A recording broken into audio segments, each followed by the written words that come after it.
Hi, everyone. Welcome to SIFCon 2020.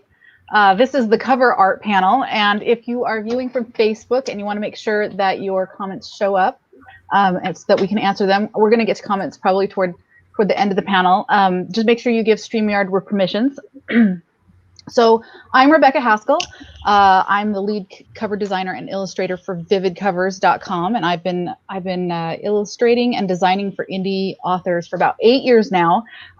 We specialize in sci-fi and fantasy, and I also wrote a book called Cover Your Book, which goes over some of the things that we're actually going to talk about today, just how to work effectively with your designer, how to find the right designer and work effectively with them to get the right cover on your book. So today I'm here with 4 incredibly talented cover design professionals, and we're going to spill our secrets. So I want to go down the line first and just let everybody introduce themselves. We'll start out with Mariah. Hi, I'm Mariah Sinclair. I've been designing for the indie audience for about 4 years now. I've got almost 1,000 book covers under my belt in that time. So I've been hustling hard and launching a new site, hopefully by the end of the year. COVID has been a special year, so things are slower than I'd like, but it's coverdesignerdirectory.com. So hopefully that will provide a good bridge between cover designers and authors looking for talent. And I'm hoping that kind of bridges the gap between the two groups. I'm really interested in seeing how that works out too, because I think that's the #1 question I get, especially from just beginning authors, is how do I find a designer? How do I find them, and how do I know that they're the right one for me? So really excited about that. I am too. Jake. Hey guys, Sorry. That's okay. Hey, I'm Jake from J. Caleb Design, and I've been designing for about 6 years or so, and I've been doing full-time work for about 3, and I've designed all kinds of covers, mainly sci-fi fantasy, and I'm excited to be here. Awesome. Jake, what is your tagline for your? Remind me the tagline. Badass covers for badass stories. It's so true, too. I try to make punchy, Love that tagline. Awesome. Glad to hear, man. Robert, all yours. Okay. Hi, my name is Robert Rajszczak. I'm a freelance book cover designer. I work for a lot of different publishers and indie authors. I'm trying to bring the stories, to life on the covers and make it the stuff pop out and sell the story to people. Other than that, I'm happy to be here and with so many talented people. So super cool to be here and share the experience with you guys. Thank you. Is that me? Yeah, that's you. Sorry. You wait for a cue now? Ryan, go. Hey, I'm Ryan Schwarz. Yeah, I am Ryan Schwarz. I am at www.thecoverdesigner.com. I also run the Book Cover Gallery on Facebook, which is a place where you can meet and talk to designers and authors. And it's the kind of place where, a small Facebook subset of probably what Mariah's eventually creating there for a directory. But enjoy the conversation and the education of teaching people how to make their covers better and understanding some of the science of design and how it works to move people's eye around a cover page correctly. So that's where I focus a lot of my effort and time, as well as the marketability of covers within a genre. And another thing about Ryan's group is he curates the covers that come in. So you're looking at professional quality covers, pre-made generally, and cover releases. So it's an amazing group to see some high quality work. I get yelled at a lot when I curate. I know, that's why we try to do some pluses, because it's worth it. Like, it's worth it.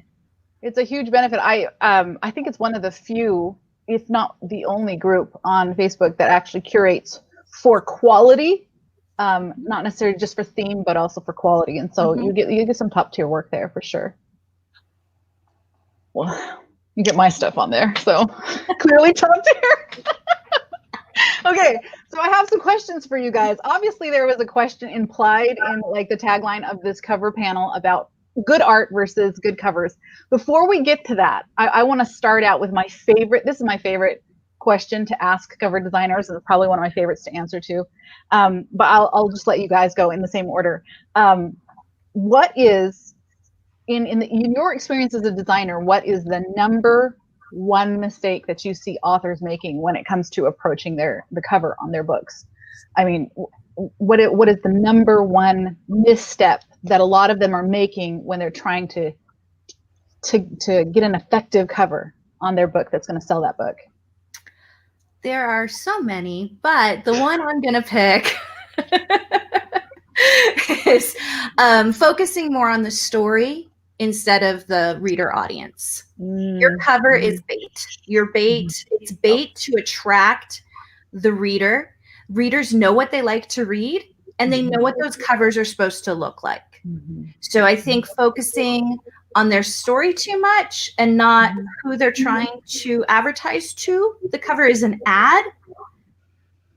That's a big mistake. One of a few. I'll let others chime in. Yeah, I'll expound upon that. It's, you know, at that point, you know, you're making a product. Your product packaging is what you're doing, and so authors want it to be for them.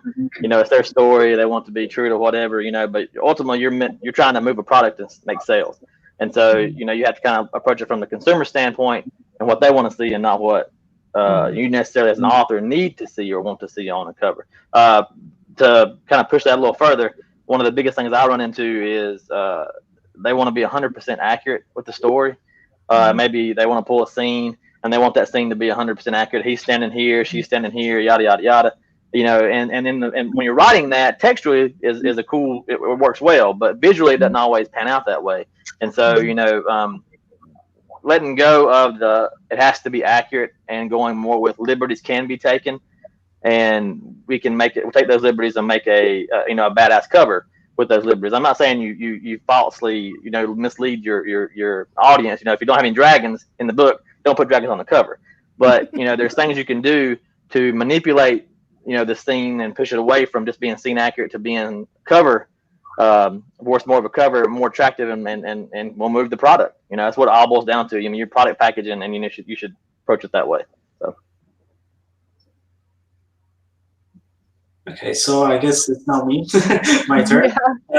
So basically, I'm thinking I really appreciate when people are trying to make the covers themselves, but in most of the cases, it never works. So I think there are some mistakes there. So I'm thinking the same way when we want to fix our car, right? So if we don't have any idea about it, we go to a car mechanic, and I think it works the same way with the book covers. You know, you want to have succeed with your product. You have a great story, you want to sell it, and the cover is, you know, like worst. The good scenario is at least average, right? But still, your cover has to pop out. You want to sell it, and it's not there, right? Or it's not hitting your target audience. It's a problem. So that's why I always try to hire an experienced cover designer or someone who can help you with that. You know. So I think this is a good point to always take care of of it. I like your analogy about the car mechanic. That's very accurate. I think a lot of, sorry, Ryan, I'm just like button right in front of you. A lot of that comes from that whole I want to DIY it. Well, first of all, indie authors, the reason you're indie is because you want to do it yourself and you want that control.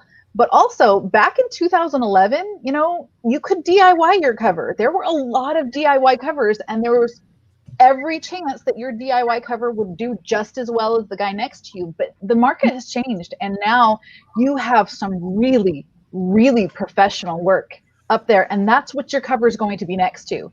And if a reader's just looking at those covers and like, they could pick this one that looks like somebody did it in MS Paint, or they could do this one that looks like they, you know, hired a professional, that's what you're up against. For sure. We browse by eyes. You know, you know, we're image driven folks. Everybody is.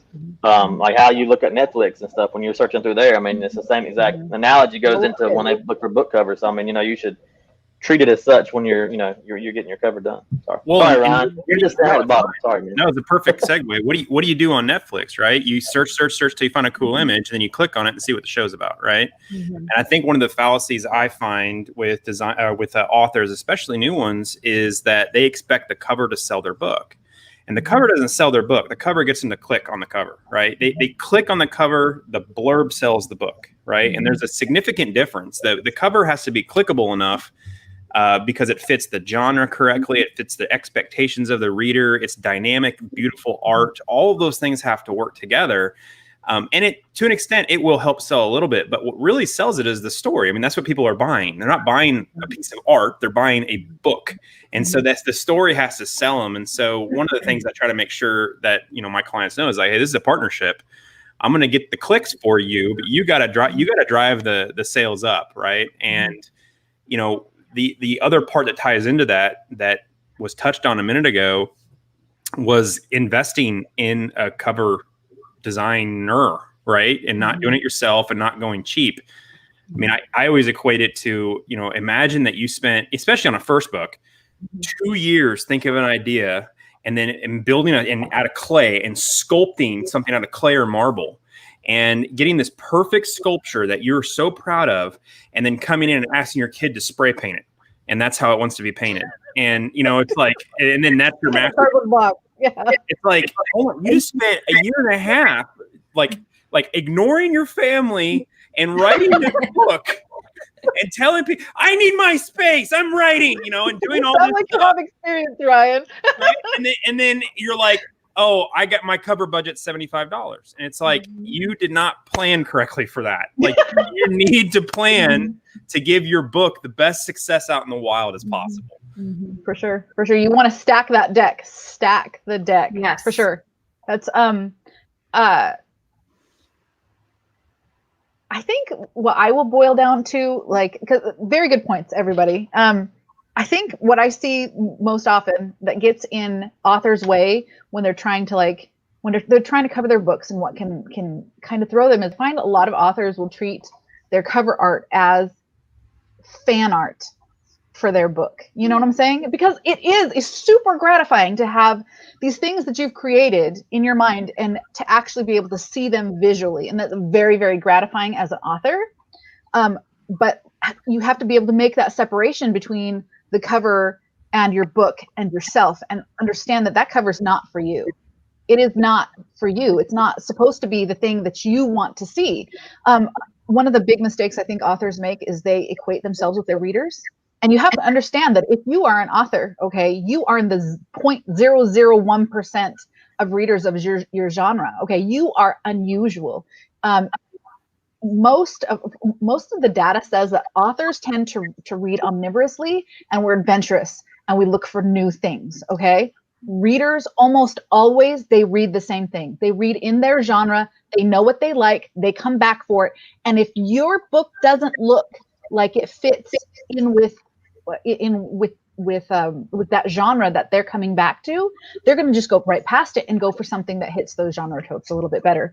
So while I know that it's really tempting to want to treat your cover as kind of like fan art for yourself, to gratify the kind of that need for you to see your own ideas played out, that's not what it's for. It's for your prospective audience, and you have to figure out what it is they want to see. And you're not, again, like Ryan said, you're not selling art. You are selling your novel. And it's not your cover's job to tell your story. It's your story's job to tell your story.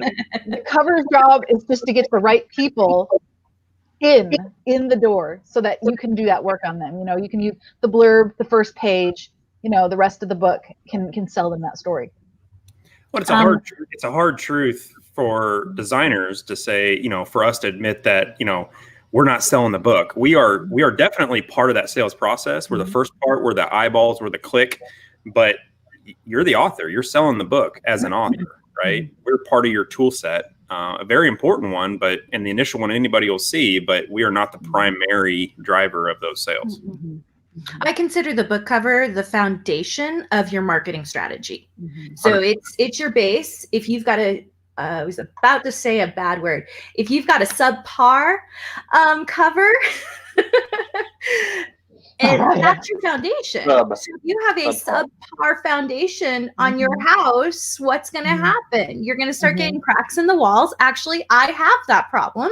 I've got cracks in my walls as my old little cottage is starting to sift, because like it's not solid. Your cover is of your marketing strategy. It is your foundation. So the point where it doesn't matter how amazing your blurb is, and honestly, how fantastic your book is, if you fail at that first step of the cover, bringing them in, very, very few people are ever going to know that you have written such a fantastic book. They're never going to know. They're never going to even get that far, you know? Yeah. Anybody else? Words of wisdom? Okay, so let's go into the main question, which is there a difference between good art and a good cover? And what elements typically create that distinction for you? How do you differentiate between good art and a good cover, Mariah? Quick story. This was years before I was a cover designer. I lived in San Francisco on Haight Street, and I was walking by the Goodwill there, and there were these 3 paintings hanging in the wall, Western paintings. They were like $5 each, and I kept looking at them like, something's off with these paintings. And then I realized that they were off balance because they were actually book covers, but the titles weren't there because they were old analog. They were probably made in the 50s for old Western novels. And there was this kind of empty spot on where the title was supposed to be. And I would say that's something I've worked with some top illustrators, top illustrators that still struggle with this. Many times the cover art without the title will look a little off balance. And that's okay. Actually, it should look a little off balance. You're going to have one primary focus point generally on the illustration. And then the text provides that secondary focal point. The difference with like fine art is you might have multiple focal points. People will look at fine art for a long time. They will look for symbolism in it. They will look for it generations later. They will look at fine art. Your book cover is not fine art. Like, it's marketing material. It's meant for 6 seconds to get people to transition to the next step. Yeah, you know, so that's a huge difference between fine art and now.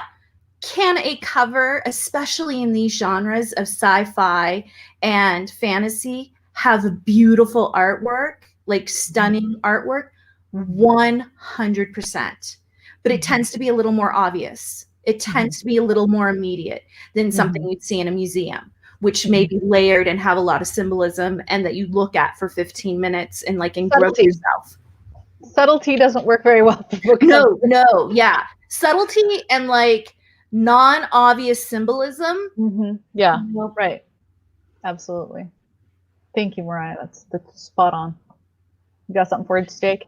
Yeah, I mean, just to kind of segue into from what Mariah said, I mean, you know, good art, it evokes emotion, and sometimes those emotions can be sad, it can make you mad, it can still be good art, it just evokes an emotion from you. With a book cover, you want to sell the product. You don't want to piss people off. with the like a cover art, or make them real sad when they see a cover necessarily, because they're not going to necessarily want their emotional reaction is not going to lead to the click, going to lead to the blurb, lead to the sale, or whatever. So I mean, so there is a difference there, just in terms of what the reaction you're wanting to get with good art and good cover art. You're wanting somebody to see the cover art and be like, I want to read that book. That's what you're wanting to get from that. And with sci-fi, science fiction and fantasy, there's oftentimes it's a guy with a sword, a guy with a soldier with a laser gun, or whatever, and people see that and they go, oh, I want that. You can go ahead. Sorry. What do you say to the authors who are like, but every cover in my genre has a guy with a sword on it? I want to do something different. Why do they all have to have a guy with a sword on it? You know what I'm saying? Exactly. Well, I mean, because they all want to write that story. I mean, I understand, but if your guys in this, a lot of these stories, they all circle around each other. The quest for the weapon, Ryan's got it. Ryan, you want to chime in? I see you. Yeah, I was going to say it's not that all of them have it. It's all of the ones you see have it, and the ones you see are in the top 50. There you go. That's it right there. When you're looking at covers, there's trends you can lean into, and you run a risk when you say again, guy with the sword. And I think I might be getting off topic here with this question, but guy with the sword.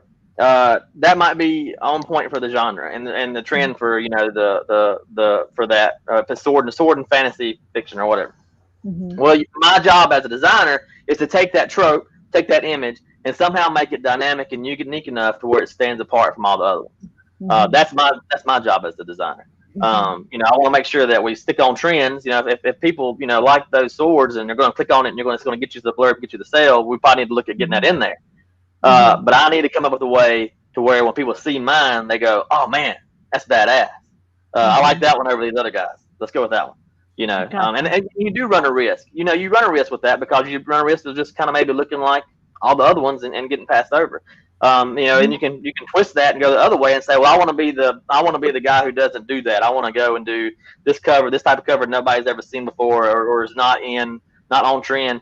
And you know what? You might be the black swan, and you sell the hell out of it, or you might get passed over by everybody because they go, I don't want to read that. I don't know what that's about. That doesn't look what I'm visually looking for as a consumer. That's not what I'm looking for. So I'll move on to the next one. So I mean, it's a risk reward when you start playing in those ways. And so, like I said, as a designer, it's my challenge to take those trends and make them unique to your cover, so that yours stands out up against everybody else's.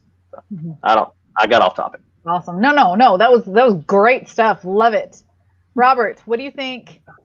What is the difference between good art and a good cover? Okay, so what I'm thinking is, I think the main difference is the format.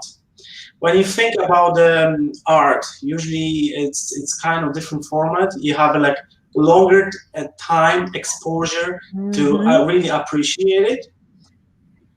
It takes time. For example, you go to Louvre or in France and you just wander around and look at all these amazing paintings and everything, and you look on the details and stuff. But the cover, first of all, the format is like, imagine going to Amazon and it's like, you see your cover. It's like on your phone. If you have like 20 knights there fighting and doing some cool stuff. And on the big format, it can be the best, amazing art ever. But it's like this. Okay, so I'm gonna look at Amazon. Probably not very well, right? It's not gonna look good. Yeah. So the first, again, is all about the first impression, and it has to work on very small format. Unfortunately, it has. It's again, a guy said, it's about marketing, right? So it has to sell, and it's not going to work if you trying to fit all your characters on the cover. It will be very cluttered and not going to work. So, basically, it's all about format, in my opinion. Yeah, I like how you brought up the time, the amount of time that you have to look at it. It's super important because a lot of times we're looking at art. We're looking at art for the sake of looking at art, and we're enjoying looking at the art, and we're like, well, what's this detail off over here, Covers aren't like that. You've got 3 to 6 seconds. That's all you got. Brian, what do you got for us? I always go last, so I have to reinforce everybody else's great points. But so I actually pulled this up because I had this sent to me in 2 briefs in the last hour or a day and a half. But this is an awesome piece of art. Okay, awesome piece of art. I don't know if you can tell what it is. It's Star Wars. If I put it back here, can you tell what it is? If I put it back here, can you tell what it is? People send me this and they're like, I want my characters on the cover when I'm coming out like these Star Wars posters, and I'm like, that's not a book cover. That's art. You have time to enjoy that piece of art. Also, movie posters are huge. You have time to. Exactly. Well, that's the next thing I say. If you want me to build you a poster, it's fine. I can. It's about 3 times the price because you're going to be really a stickler about every little piece of your scene. But it's not what you want. What you want is a book cover, which is shown on a phone, right? And it's funny. There's one cover from Jay there, I think, in there. But I just pulled this up and I was like, that's what you get to look at. And you got about a half second to a second and a half of mind share. Is it the murder hobo? Isn't that you? I don't know. I can't tell. I might. I don't know. Anyway, but so I'm just looking through this phone and I'm like, and I'm scrolling like this, and just like my next book, what am I going to look at? What am I going to look at? And I'm doing about that much mind share on any one of these covers. I go, ooh, what's this? And I click on it and I read the blurb. I'm like, oh, what is this? I want to see it. Oh, I know that author, whatever. And then I read this, and that's how I sell it in. So the difference between a poster or a piece of art is exactly what Robert said, and everybody else keyed in on. It's time and attention versus punchiness and sales. Yeah. That's one of the reasons why I'm always telling authors the details. It's nice if you can have the details all be perfect and all be present on the cover. Well, okay, sometimes it's nice. Sometimes it ruins the design, if you try to cram all that in there. But it doesn't actually matter. It really, to the sales of your book, it doesn't matter. Jake, what did you have? Well, I was going to speak to that time thing. I know, you said that 3-second thing, and that might be I read an article, a Netflix article, like a year ago, and like their studies showed that people spend less than a second looking at their thumbnails on Netflix. So I mean, like, it's that fast. I mean, like 3 seconds, I think is like, and like when I read the article, I thought about, how I browse Amazon, how I browse Netflix, how I browse Hulu, that kind of anything. Like if I'm not looking for like a specific movie title and I'm just like, hey, what's out there? I'm looking at images and I'm going like that fast. Bam, bam, bam. 100%. Like when I want to do a piece of art for myself, I do a piece of art and I make whatever I want to make. When I'm making a book cover, I have to know that I have a half a second to capture attention, be different, and just absolutely kill the expectations of that genre's readers.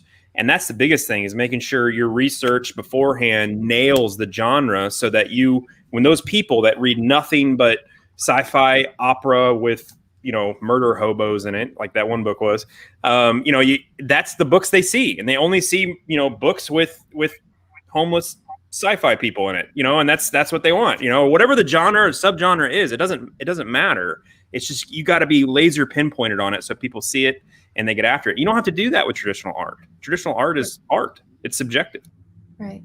One quick note on the movie poster thing, just so authors know that many times movie posters, the size of the heads and who's on the movie posters are contractual obligations that are in the actors' contracts on what level of star they are in the movie. And if they get their face, so you've got those ensemble casts that have like 12 characters on, the size of the head is dictated by contract. So that's sometimes why those movie posters have kind of taken that look. And you'll go and you'll look at them and you'll be like, oh, there's 2 that have a big head. There's 4 that have a semi-big head. Like designers have worked their patooties off making those work with the contracts, but that's just something I want like authors to know. Like that's not just a pure design inspiration. There is a lot of people involved in that poster and a lot of contracts, and it's not pretty. It is not pretty, like what's going on behind the scenes of those posters. So funny story. I used to do stuff for Anheuser-Busch, and we used to do race car ads. And one of the race car drivers, he had it in his contract that when we put him up on a billboard or in a magazine, we had to reduce the size of his head by 8%. His head was 8% larger than he wanted it viewed. So we had to reduce his head by 8%. It wasn't not 7, 8. That's so interesting. Yeah. You also have to, like, when you're looking at other things for design inspiration, I kind of feel like if you're coming at it from outside the design world, you're like, well, this is here, so clear, and they have millions of dollars in their design budget, so clearly this is an example of good design. So we can do this, you know what I'm saying? But there's a lot of other elements that come into it that aren't considerations when with book covers. You know, there's a lot of other stuff going on, and just because it's good design for an ad, or just because it's good design for a movie. And it's interesting to note also, it's important to realize that with even with traditionally published books, it can be a little bit different. The way it is with movies, because they have marketing avenues that are not the cover. You know what I'm saying? There's a marketing infrastructure available to movies and to traditionally published books that indies don't have access to. So they don't have to lean so heavily on their cover, and maybe they don't need to lean so heavily on the electronic representation of their cover. Maybe if it's something that looks good on a bookshelf, you know, that's going to be a different consideration than whether or not you're seeing that tiny little thumbnail scroll past you on Amazon. We don't have any comments yet or questions yet, so let's keep going with the questions. I have. You're on number 3. we like to talk. One thing I wanted to add about that is, to me, for me, the difference between fine art and a cover, it just, a lot of it really boils down to contrast. It's the contrast on that cover. It's that singularity of focus, that I have this one thing that we're really focusing in on. And one of the big struggles that you can have as a designer working with an author is they want multiple focal points. You don't have the time or the space on your cover for multiple focal points. You just don't.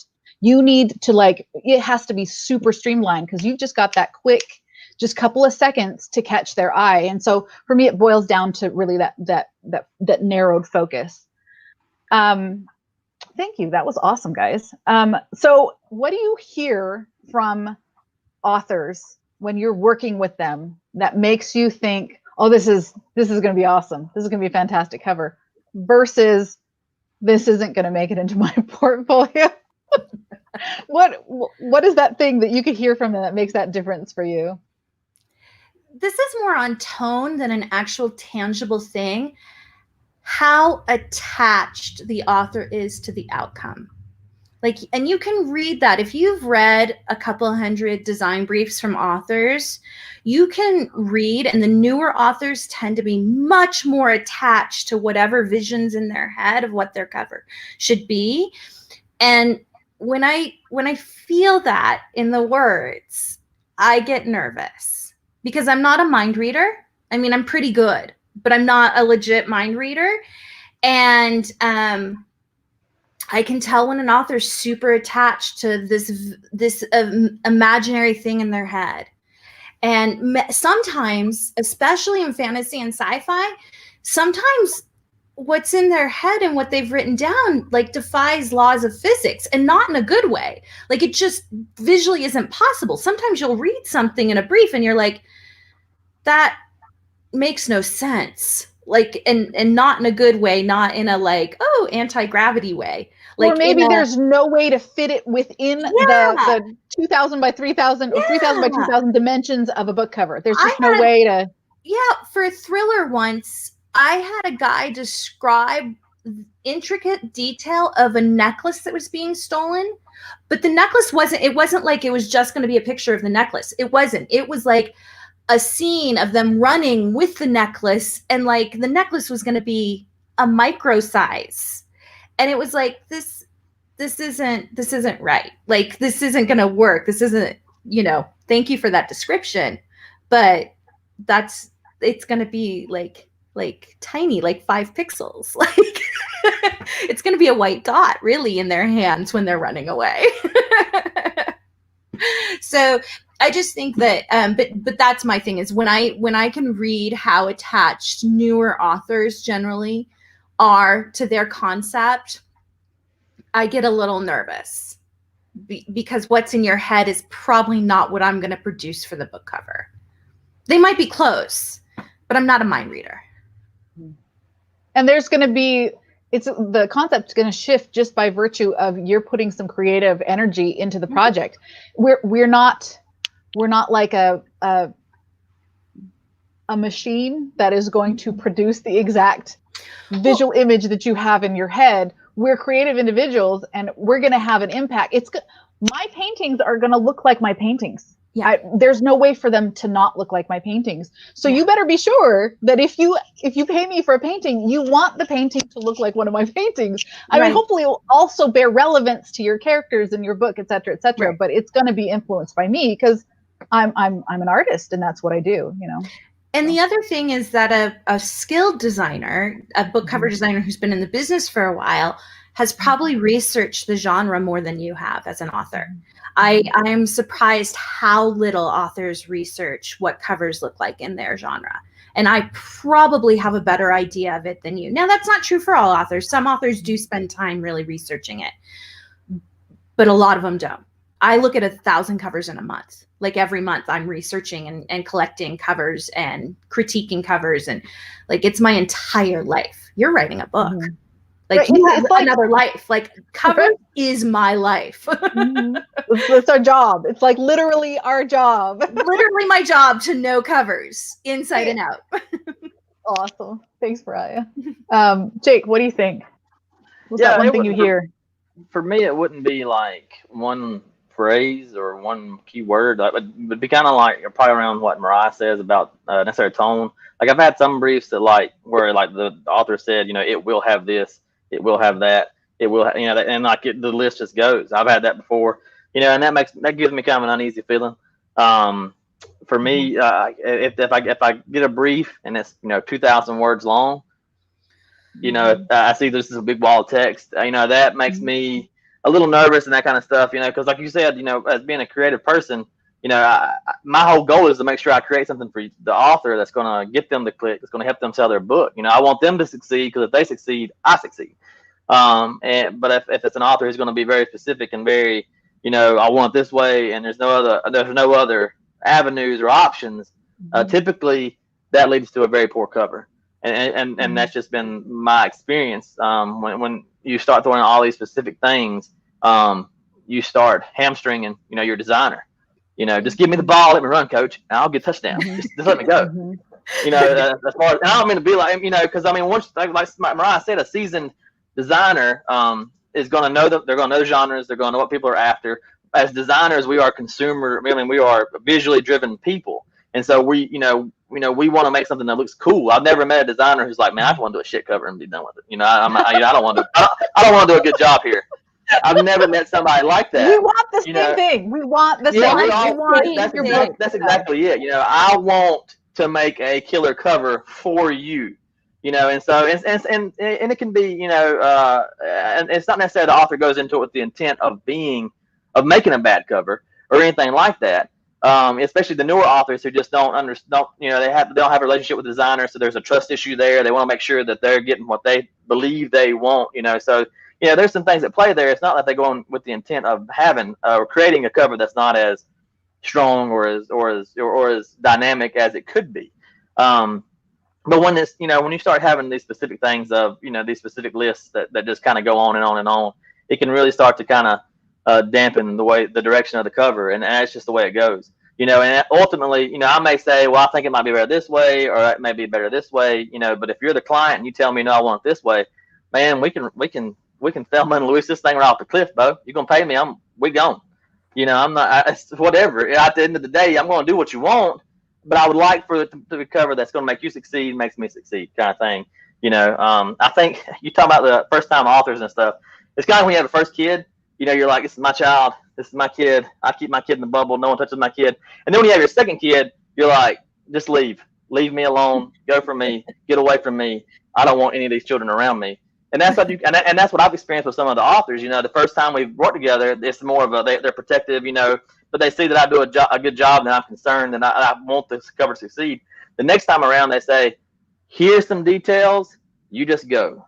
I trust you. I know what you're going to do. And you go forward. And I'm rambling here, but I think it does go back to a trust issue of with a new author. They don't understand. I got to trust this designer to do a good job. you know, I don't know you, so I have to have that, you know, that relationship has to start to kind of be built. So I'm done. You're muted. Okay. There's a question from the audience that I wanted to kick to you, Robert, before you answer that. Would you rather have a super specific author or one who just steps back and lets you create, like lets you have the reign? Which would you prefer? Okay. That's a difficult question, to be honest. Depends what you mean by rather having a super specific author. Because if the author he writes the stuff you like as a book cover designer, it might be very, very cool thing to you to do, right? And on the other hand, I don't know. To be honest, it's not usually all about the author. And I think if you have a cool story, it's much easier, you know.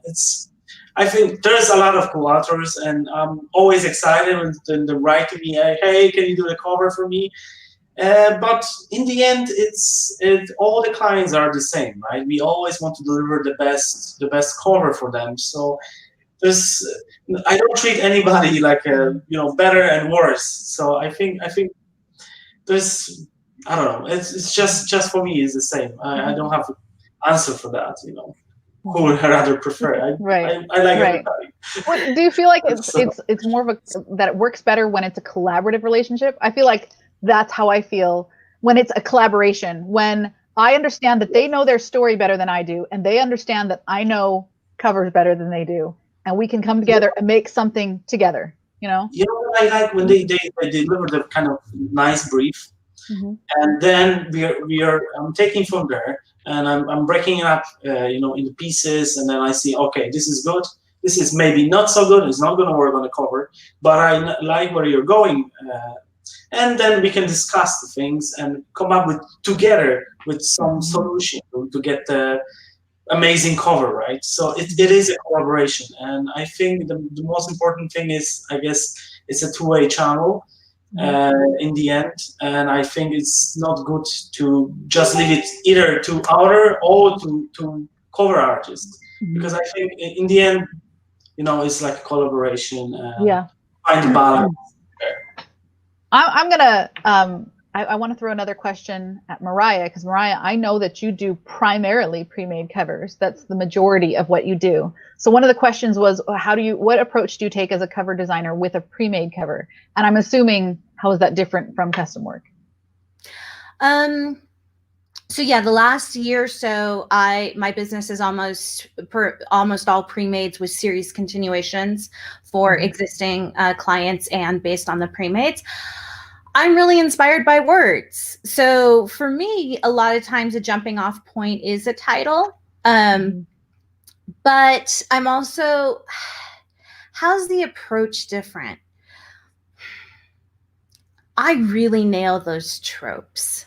Like there's no interference. Like I'm aiming for a bestseller with my pre-mades. Like I do that. Like I look at it and I'm like, oh yeah, this is going to be a best-selling book. Now, and that's my approach personally. So I'm looking from a marketing standpoint, what's going to sell this story, even though the story doesn't exist. So what's going to inspire a story? Most of my pre-mades are purchased pre-story. So authors write stories to match what they see on the cover, which is an amazing, talk about like a silent collaboration in a weird way. Like it's just so awesome to know that my work is inspiring 50,000 words. Like, wow, that's incredible. But I'm looking at hitting the tropes. I'm looking at the marketability of it. And for me as a designer, I'm not sure if this was a designer or an author who asked the question, but the more I hit the tropes, the more I attract whale authors. Whale authors who've been doing this and when I say whale, I'm talking about your rapid producers, your 6K or your 6-figure authors. They know what sells in their genre. They're looking for that. They're like sharks looking for pre-mades that they think are going to be bestsellers. So the more I hit those best-selling tropes in an inspirational way, the more I'm going to attract a six-figure author, the more likely my cover is going to end up on a bestseller list, the more likely I am to get more clients from that cover. Like, it's this whole cycle that may sound kind of manipulative, but you know, it's That's kind of the business we're in. It's how business works. Like, Manipulating I our don't know readers. if I was born into capitalism. Like, Okay, it's okay. We got to wrap up here, guys. So we're Sorry. almost done. So I want to shoot something at you guys, kind of rapid fire. Okay, so just keep those responses brief. One author myth that you about cover design, okay, that you want to dispel, that you run into, that you want to dispel. Let's go backwards. Let's start with Ryan. Ryan, you go first. Tell us. Debunk one cover design myth. That your idea of a scene in your book is more important than what the readers in your genre That's a good one. expect. Good one. You got something for us, Robert? That's a difficult one. You got me there, actually. I'm not prepared. I don't have any, to be honest. You just seem like a really easygoing guy to work with. You guys, you know, you're making us look bad here, Robert. You know, he's just whatever, you know, he's good with it all. I like that. I don't know. I don't have any. Sorry. That's cool. Jake, what do you think? All right, I'm going to probably get some flack for this, but I'm going to try to explain this as quickly as I can. Your title does not have to be 100% legible at thumbnail. I don't know who said that a long time ago. It's not true. Please Someone stop. said it. Yes. And someone said it a long time ago, and it's ruined cover designers forever. Your title needs to be on the cover. It needs to have its place. It needs to have contrast. It needs to be seen. Balance. Yes, yeah. It needs to have balance. That's right. But at thumbnail, it doesn't have to be 100% legible. Now again, it doesn't need to be hidden. When I see a thumbnail, I need to make sure I know where the title's at. But I've never tried to read a title at thumbnail ever on Amazon, ever anywhere else in my entire life. Have I ever tried to go, what does that say? The name is right there. Right, yeah, and I've never ever been like, man, I can't read that title. I don't want to buy that book. You know, I've never done that either. You know, think of it like we see people who are readers see covers as a whole. It's like seeing a car. You expect to see tires on the car. If you don't see tires, you know something's wrong. And if you only see tires, you know something's wrong. But when you see it as a whole, that's what you're looking for. And so the title has to have its place. But if I don't see the tires out of the gate, it's okay. I know it's a car.